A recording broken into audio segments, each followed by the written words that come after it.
So I guess to switch subjects again, I know both of you mentioned at the beginning of this discussion the 2012 admissions policy. So what are your thoughts on the policy, and what do you think you could do as president? Well, okay, I'll go. Well, I mean, so the policy, with this policy, we're looking at reducing student enrollment, period. We're looking at increasing out-of-state enrollment and reducing California residents who can get in. And I believe they're looking at taking out the SAT-2s as a requirement, which basically is going to come down to the SAT-2s are important because they give us a chance to be more specific about what our areas of expertise are academically.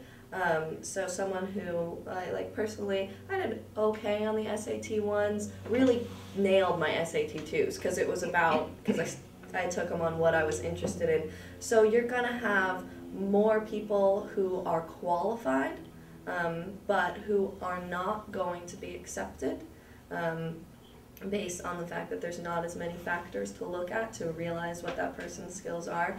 And I think that this is just something that we really need to fight.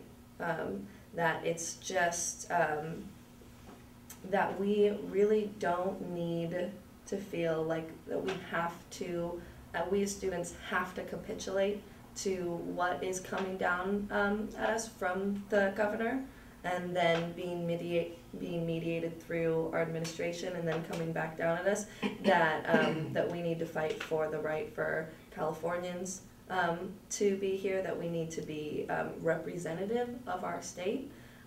Like I said in the forum, the original intention of the UC system was that everyone in the top 12.5% of their graduating class would be able to go to a UC. And if we were to institute that here at Berkeley, we would have to quadruple Black and Latino enrollment on campus.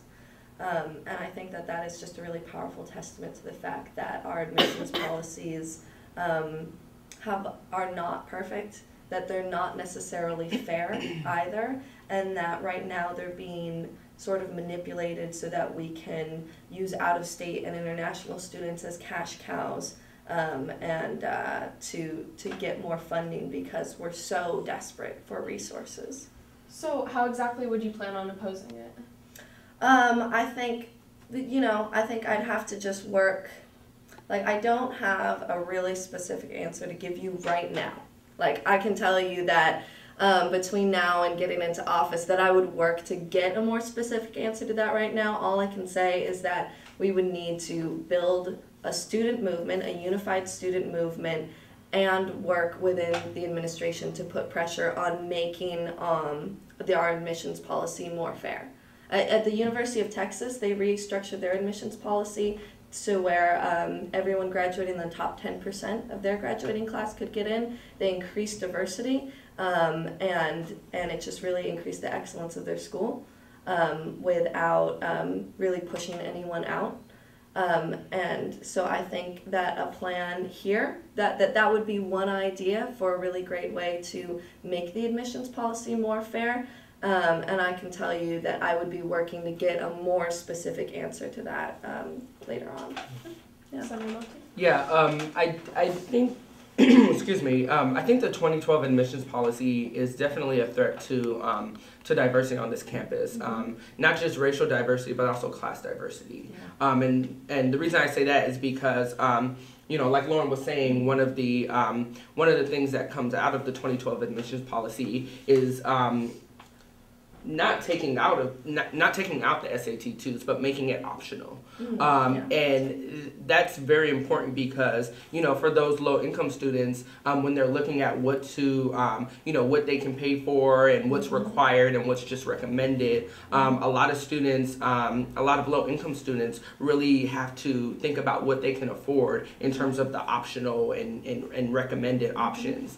And for a lot of students students do better on SAT 2s because, like Lauren was saying, it is subject based. So you do what you're good at, and that helps with your admissions. If that's an optional, if that's now optional, higher income students are able to take the SAT 2s with much more ease because they can afford it.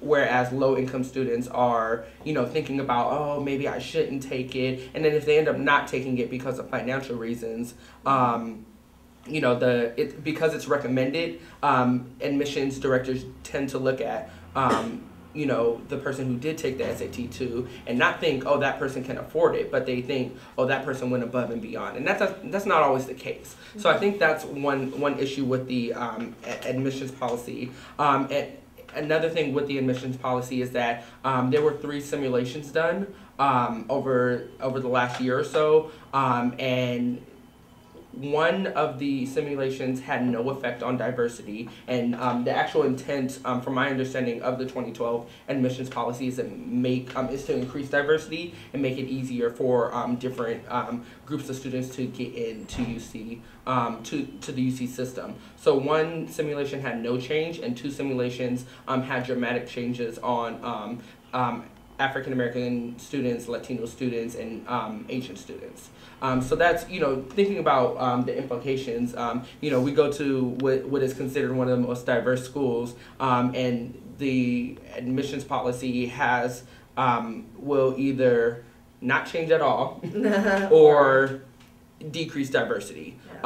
So that's, really interesting to understand how that's happening, and that's why I'm personally am against it. In terms of what I'm going to do, I think it's important to really engage with our admissions director, our vice chancellor of equity and inclusion, and the chancellor to really take a stand against it, because it's a UC thing. And really, work with them to come up with ways to, to change parts of the policy. I think one thing we need to do now is to really just suspend it for now, and really not use that policy until we have more concrete answers. Because, like I said, there were 3 simulations, and they were all 3 different things. The 2 that would decrease diversity, the numbers were different. So that's one thing. Another thing is to provide more funding for our outreach, so that high school students know the new policy and aren't preparing for the old policy. So whatever the new this is what the new policy is. It's already been decided on, and whether we can work to suspend it or water it down or whatever we can do, that's not happening today. So we need to also get our students, get our high school students prepared for what unfortunately the policy is at this point in time. So that's definitely something else that can help help with that issue. And how would you plan on funding that? I think it's important to pressure our administration to fund it, because I will say we can work with our recruitment and retention centers, but they're already overstretched. And they're already doing that work, and a lot of the work that they're doing is the job of the Department of Undergraduate Admissions. So they're basically doing the campus's job almost for free. So, I think, it's good to work with our recruitment and retention centers that we have, and any other groups that do that type of outreach. But we need to really pressure our administration to increase funding for outreach. Outreach has been pretty much eliminated over the last several years. So we need to put that funding back into place and really work with them on ways that they can outreach to, people in Southern California as well as Northern California.